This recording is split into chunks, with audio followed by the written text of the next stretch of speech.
I was recently talking to a pastor I had connected with who just got back from vacation. He was able to go to the Caribbean with his family, his wife and kids. They had all kinds of fun activities planned. So we had lunch together. I was excited to hear about how his vacation went. So we sat down and I said, "How was vacation?" He said, "Oh, it was really tough." And I said, "Oh, what happened? Was the travel problems?" No travel problems. "How about the lodging? Was that maybe not what you were expecting?" "No, the lodging was good. The activities were fun." And I said, "So what was wrong?" And he said, "I was so distracted by things going on back at church that I couldn't be present and enjoy my vacation with my family." I share that story with you because we're going to talk about the physical rest of a pastor in this session. But I want to establish up front, even though we're going to talk about a few things practically, like a day off, and like taking vacations and all those kinds of things, I want to establish up front the main way to rest as a pastor is you have to learn how to let go. You got to learn how to let go of all the ministry burdens that we as pastors carry constantly. I want to remind you that is the unique burden of being a pastor. See, a pastor carries his own personal burdens, but then he carries the ministry burdens of all of his congregation. And he does it all the time. It's 24/7. And those ministry burdens eventually wear out a pastor. They weigh us down. We're not meant to carry those by ourselves all the time, but so often pastors do that. So I just want you to know this is about ultimately letting go. And it's when we let go that we truly rest. And I want us to see the example of Jesus in a passage I'd like for us to read and how he rested and presumably was able to let go of ministry burdens in a similar way. Let's turn to the Gospel of Matthew, chapter 14. Verse 22 says, "Immediately he made the disciples get into the boat and go before him to the other side, while he dismissed the crowds. And after he had dismissed the crowds, he went up on the mountain by himself to pray. And when evening came, he was there alone. But the boat by this time was a long way from the land, beating the waves, for the wind was against them. And in the fourth watch of the night, he came to them, walking on the sea. But when the disciples saw him walking on the sea, they were terrified and said, 'It's a ghost.' And they cried out in fear. But immediately Jesus spoke to them, saying, 'Take heart, it is I. Do not be afraid.'" So I want to first highlight the gospel writer Matthew is writing this primarily to continue to show that Jesus is the Son of God, shown in him walking on the water to get to the boat. That's the primary purpose of this passage. But I do want to draw a secondary implication for this particular topic. And that is, we see again the humanity of Jesus and his need to rest even in the midst of all the important ministry that he was doing. Did you notice in this passage, he was doing ministry. He dismissed the crowds to then go to the mountain by himself and rest and pray, and to do that alone. I think that's a really important detail about this story. Even Jesus, the Son of God, how he still had to rest because he was also human, not just fully God, but fully human. And so Jesus had times that he had to physically rest, and I dare say even let go of all the ministry burdens.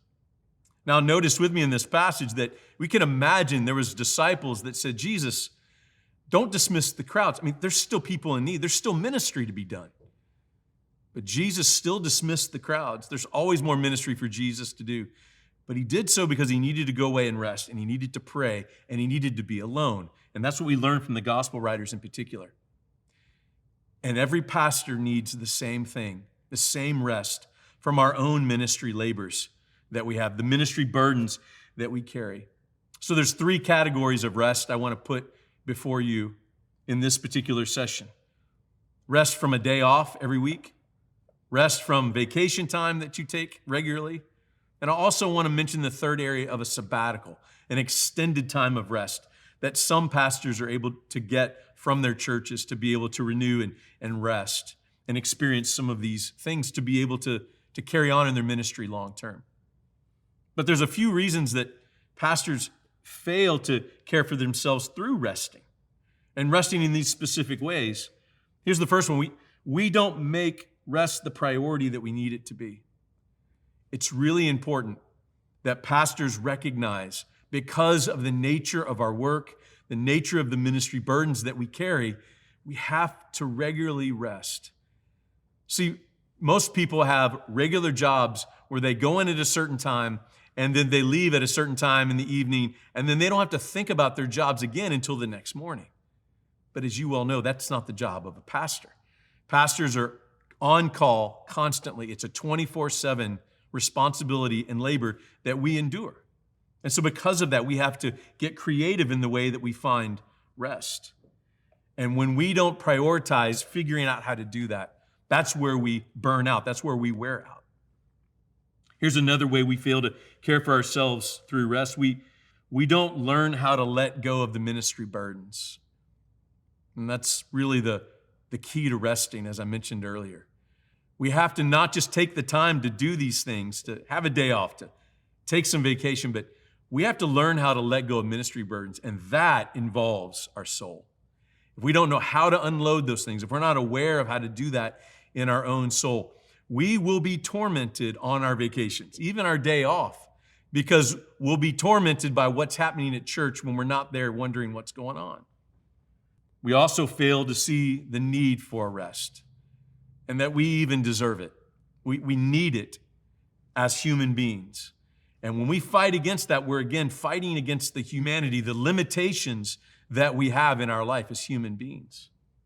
But the last way pastors fail to care for themselves through rest is we simply are often trained workaholics and we just don't know how to stop. I am a trained workaholic from my father. I learned how to be a workaholic from him. He worked really hard. My brother learned the same thing. Our whole family has battled this. And something tells me many of you battle being a workaholic too. That is just, you work all the time. You don't know how to stop. And the reason being a workaholic in the ministry is so dangerous is that the ministry work's never done. We don't complete the work of the ministry. There's always more to do. So if we don't make ourselves and prioritize stopping and resting and letting go, there's many times we won't do it at all. And that's a lot of times what leads to the burnout and the fatigue and the depression and the anxiety and the struggles that so many pastors face. So how do we do this? How do we rest? Let me give you a few practical tips on how we think about this. The first is in regard to a day off every week. Schedule a day off every week that you honor with the exception of emergencies. And it's a different day for everybody, but and I get that bivocational pastors, this is a bigger struggle, but I still encourage it if there's a way to figure it out. But if you are a full-time pastor, it's your sole occupation. There's absolutely no reason you should not have another day off from work during the week. And I want to also push on something else around this. Saturdays don't count. Saturdays, we're usually getting ready for Sundays in some way. I'm talking about during the week. Friday was the day off that I took every week when my kids were growing up, and I honored that day except for emergencies that would come up.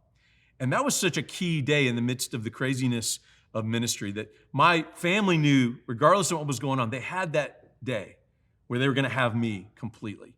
And that was really important for our family life, and it was also important for me to be able to rest and know I had a time to rest every week. Here's another way to rest, though, a practical way. Unapologetically use all of your vacation time the church gives you. Pastors are notorious for not using all their vacation time. I was one of those. And I'm sure some of you battle using all your vacation time. And one of the ways that I was confronted about this is lovingly as a friend of mine came to me and challenged me that I should be using all my vacation time. And he said, it's because it's for you. You need to rest. It's for your family. It's the only time your family doesn't have to share you with the church. That one hurt, by the way, but I realized what he was saying. He was right. But a third reason we got to take all of our vacation time is the church needs us to be gone some. And we worry about what's going to happen at the church while I'm gone. I don't know, but this is a great time for the church to figure out how to deal with life and church life without you. So make sure you use all of your vacation time because that is the time for you to rest, for you to care for your family and let them have you fully. as well as your church to learn how to deal with things without you. We also need to realize we need to learn the discipline of rest and just let go. We have to learn how to let go. It's going to take time.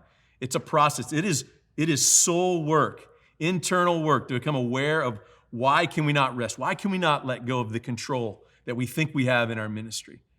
That's dealing with our soul. And so coming to a place where we learn how to let go is one of the ways we not only rest, but we're dealing with the things in our own soul. The final practical thing I want to mention to you, just to get you to think about it, is to think about a sabbatical, to think about an extended amount of time, anywhere from 1 month to 6 weeks, 2 months. If you've never had one before, your church has never given a sabbatical to the pastor, this is a good conversation to have. Pastors, because the ministry burdens are constant, to do ministry a long time, many of us need to have that extended time at some point, 5 years, 10 years, whatever it might be. And I want to encourage you to think about that if that's a new concept for you. So how about you, pastors? What do you struggle with the most in the midst of this? These 3 areas of a day off and vacation or even sabbatical. I want you to think about those areas, but here's the main final question I want to leave you with. How well are you able to let go of the ministry burdens in your life and truly rest?